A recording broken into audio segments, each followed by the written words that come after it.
In the last art fix, we've begun to look at Russian art in the modernist period. We're going to continue that with our second Russian movement that develops out of Malevich and his suprematism.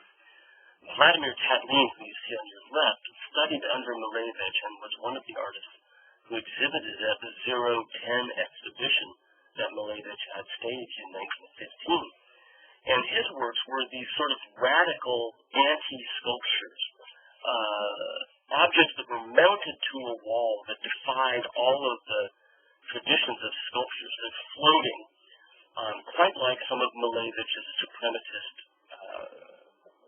rectangles. They're 3D collages of found objects that are assembled together. They become very much like everything sculpture isn't. They encapsulate space. They focus as much on the voids as they do on the solids. They don't rest on the ground. They have a sense of lightness. They're defying all of the traditions of sculpture, the historical nature of sculpture itself. These 3D collages obviously owe a strong debt to synthetic cubism. We've talked about the fact that Russian art collectors are enthralled with Picasso. And so Tatlin, like Picasso, is taking disparate elements and putting them together. In this case, the disparate elements are these various bits of metal that he's assembled, whereas Picasso has taken torn paper and pieces of fabric. No attempt, however, to represent anything, and this separates him from Picasso. Picasso has an attempt to show us a table, a guitar, a cup of coffee, and whatnot. But Tatlin's counter-reliefs make no attempt whatsoever to represent. They are quite like Malevich's suprematist composition, trying to arrive at that zero sum of art, this bare essential. As he's working on these, he comes up with a name for them. In 1919, he titles these things constructivism and writes a manifesto. Obviously, they are constructed from found objects, so constructivism as a term relates directly to that. But what he says in the manifesto is that constructivists take solid matter, these are the objects that he finds, and uses them to represent intellectual matter. In other words, ideas are represented rather than things. So he takes things to represent non-things. And so, of course, he's blurring the line between physical matter and something that isn't physical at all. Our ideas, in fact, don't exist in the physical world. Right? And so in his works, for Tatlin, what ended up happening is that the space between the objects became just as important as the solids themselves. Because the solids are meant to represent intellectual ideas, intellectual pursuits, this is why they float.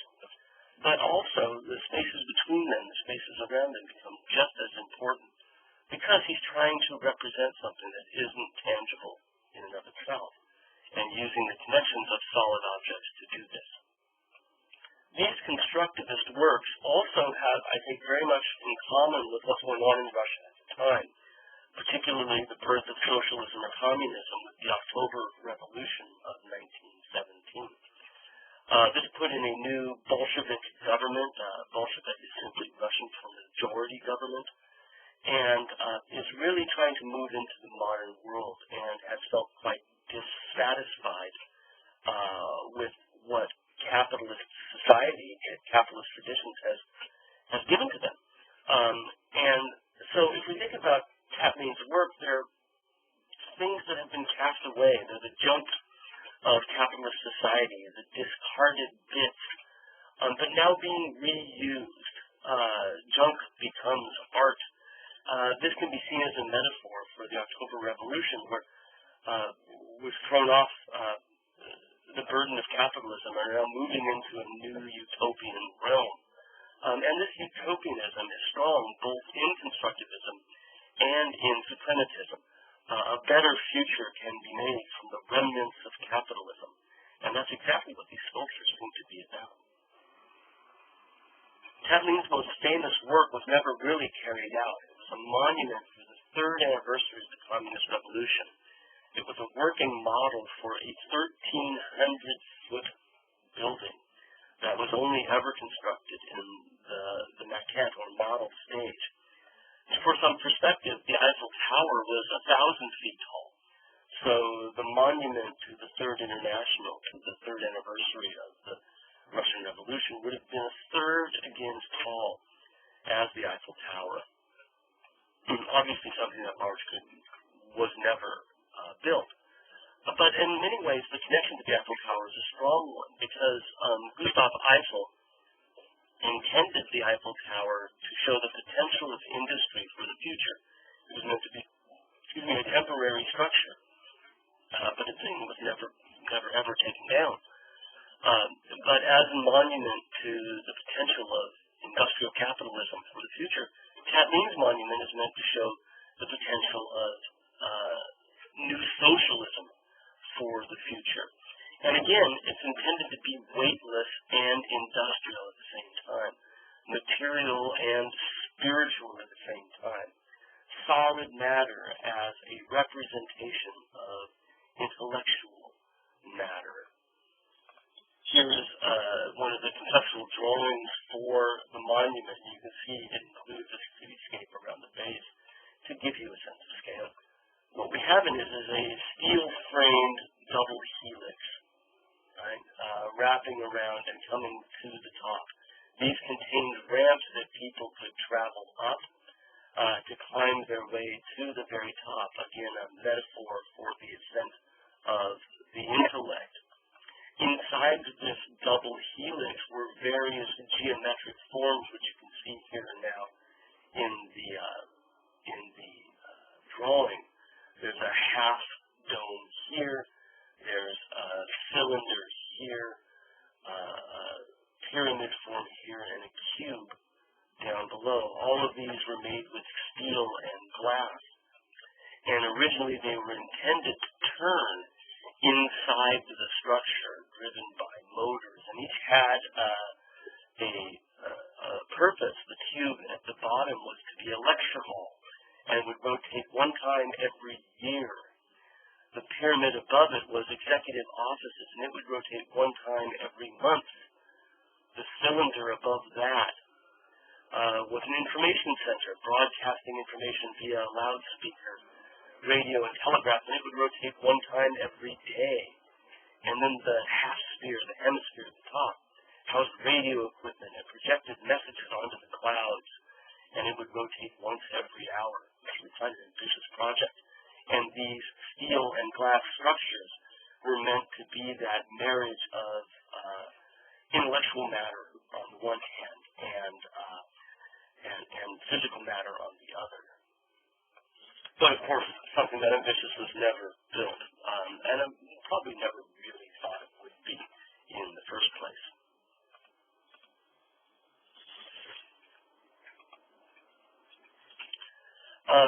Also in constructivist sculpture are two brothers, Naum Gabo and his brother Antoine Pevsner. Naum Pevsner changed his name to Gabo to avoid confusion. And they are working with these constructivist ideas about how solid matter can imply the idea of space, where you end up with things that show solids without actually showing the solids. Again, they're anti-sculptures in a way. They don't really sit on bases.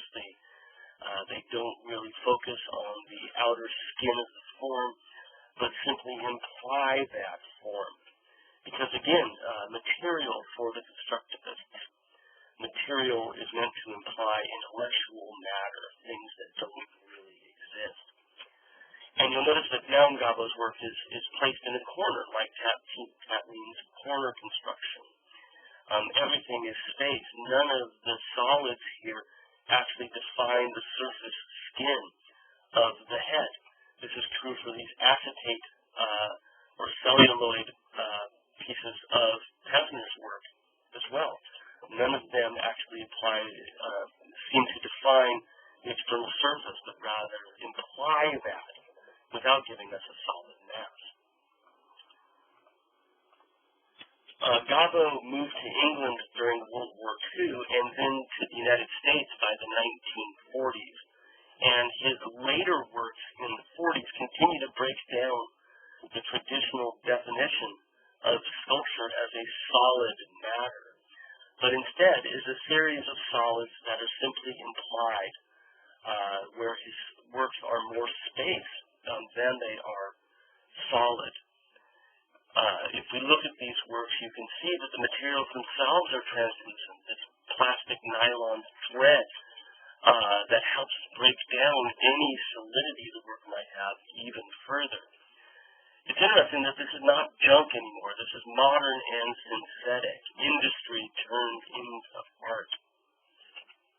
It should become obvious with these works that Gabo is also deeply fascinated with mathematics, because math is, in fact, intellectual matter, isn't it? It's putting a quantity to things and understanding how those quantities work together, but at the same time, math isn't utterly abstract. It's a series of numbers and nothing more.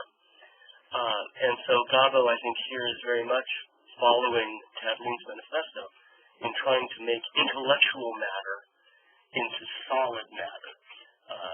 But at the same time, because of that connection, he's leaving so much of the sculpture as implied space rather than a solid skin over the exterior of the structure.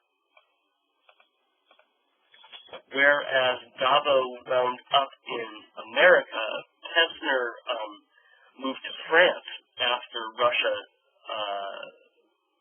turned into totalitarianism under Stalin in the 1920s.